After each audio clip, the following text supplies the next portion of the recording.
अनुभाव भगवान की जय। श्री सद्गुरुवे नमः। श्री सद्गुरुवे नमः। शिवोहम शिवोहम शिवोहम। गुरु गीता के मंत्र। साधना सर्व संकट हारिणी है। जिसने भी गुरु गीता का पाठ अनुष्ठान किया उन सभी के अनुभव आश्चर्यकारी रहे हैं।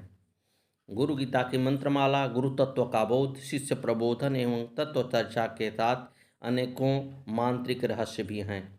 जो इन रहस्यों को जानकर उसका प्रयोग करना सीख जाता है वह कभी भी दुस्तर संकट के जाल में नहीं उलझता। क्रूर ग्रहों की पीड़ा उसे कभी नहीं सताती। दुख और दुर्भाग्य उसे छू तक नहीं पाते। गुरु चेतना है ही सारे आश्चर्यों, चमत्कारों व अलौकिक शक्तियों का घनीभूत पुंज। बात बस केवल अनुभव की है। अब तक ये अनुभव अनेकों ने किए हैं और अनगिनत अभी कर सकते हैं। अनुभवी साधकों के मध्य यह बहुत ही सुप्रचलित वाक्य है कि जब गुरु गीता है तब भला अन्य शास्त्रों व साधनाओं के विस्तार से क्या लाभ। गुरु गीता के पिछले क्रम में इन साधना रहस्य के कई गूढ़ संकेत किए गए हैं। इसमें बताया गया है कि समुद्र में जिस तरह से जल दुग्ध में दुग्ध, घृत में घृत, घड़े का आकाश घड़े के फूट जाने से घड़े में मिल जाता है, उसी तरह से आत्मा परमात्मा में लीन हो जाती है। गुरु गीता की साधना से जीवात्माएं जिस एकता का अनुभव करती हैं वो उन्हें दिन रात आनंद में विभोर रखती हैं और वह जीवन मुक्ति का आनंद उठाता है। ऐसी महनीय विभूतियों की जो भाव भक्ति करता है वह संदेह रहित होकर सभी आध्यात्मिक लौकिक सुख प्राप्त करता है। उसे भोग एवं मोक्ष मिलते हैं। उसकी जिह्वा पर सरस्वती निवास करती हैं। इस गुरु रहस्य कथा के अन्य आयाम प्रकट करते हुए भगवान सदाशिव कहते हैं, अनेन प्राणिनं सर्वे गुरु गीता जपेन तु सर्वसिद्धि प्रयुक्तवन्ति भुक्ति मुक्ति न संशयः। सत्य सत्य पुनः सत्य धर्म सांख्यमयोदितं गुरु गीता समं नास्ति सत्य सत्यवरानने। एको देव एक धर्म एक निष्ठा परम तपः गुरुपरतरं नान्यात् नास्ति तत्व गुरुपरम। माता धन्य पिता धन्यो धन्यो वंशकुलं तथा धन्य च वसुधा देवी गुरुभक्ति सुदुर्लभम। शरीरमिन्द्रियं प्राणाश्चार्थ स्वजन बांधवां माता पिता कुलं देवी गुरुरेव न संशयः। गुरु गीता के जप अनुष्ठान से सारे प्राणी सभी सिद्धियां प्राप्त करते हैं, भोग एवं मोक्ष पाते हैं, इसमें कोई संशय नहीं है। भगवान सदाशिव पूरी दृढ़ता से माता पार्वती से कहते हैं, हे वरानने, यह मेरे द्वारा प्रकाशित धर्मयुक्त ज्ञान है। यह सत्य है और पूर्णतः सत्य है कि गुरु गीता के समान अन्य कुछ भी नहीं है। एक ही देव हैं, एक ही धर्म है, एक ही निष्ठा और यही परम तप है कि गुरु से परे कोई भी तत्व नहीं है। गुरु से श्रेष्ठ कोई तत्व नहीं है, गुरु से अधिक कोई तत्व नहीं है। हे देवी, गुरु भक्त को धारण करने वाले माता पिता कुल एवं वंश धन्य होते हैं, क्योंकि गुरु भक्ति अति दुर्लभ है। हे देवी, शरीर इंद्रियां प्राण धन माता पिता कुल स्वजन बांधव सभी सद्गुरु की चेतना का ही तो विस्तार है, इसमें कोई संशय नहीं है। भगवान सदाशिव के ये वचन अकाट्य हैं। कोई भी व्यक्ति इन्हें अपने जीवन में परख सकता है।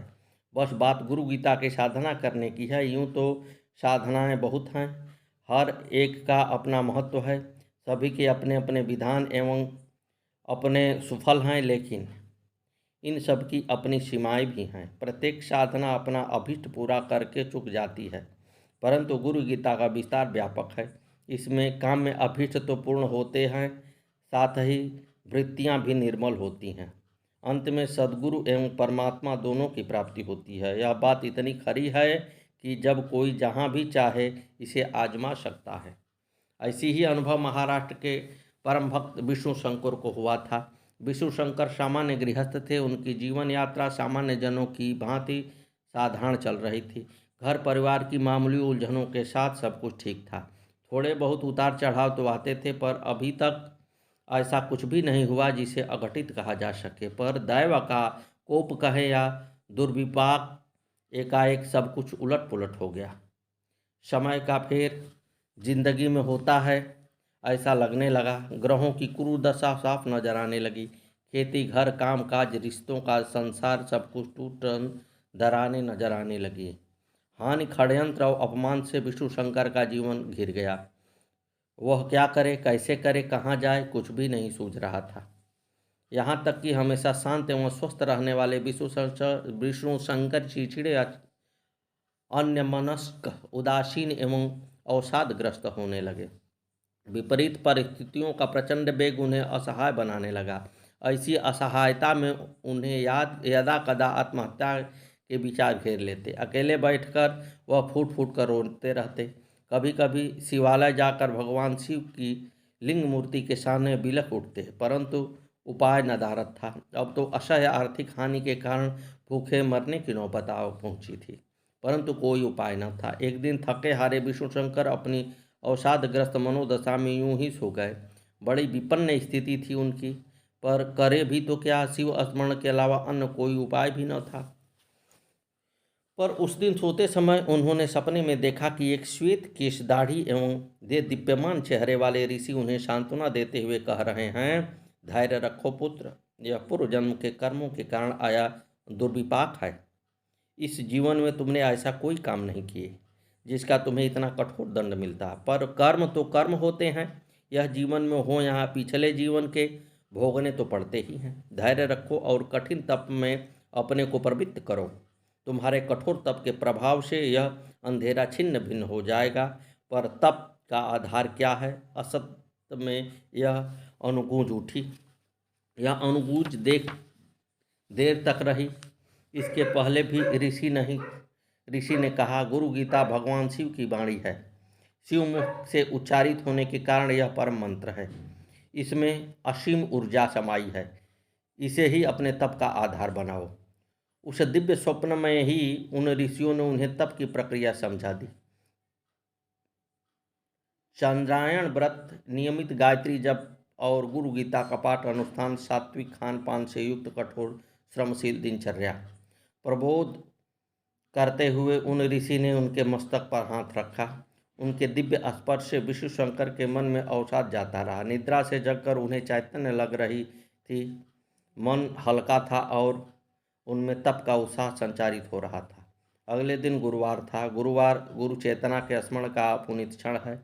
ऐसा समझते हुए उन्होंने इन पावन क्षण में जो पुष्प नक्षत्र से भी जुड़ा था, ऐसे गुरु पुष्प योग में विष्णु शंकर ने अपनी तप साधना आरंभ कर दी।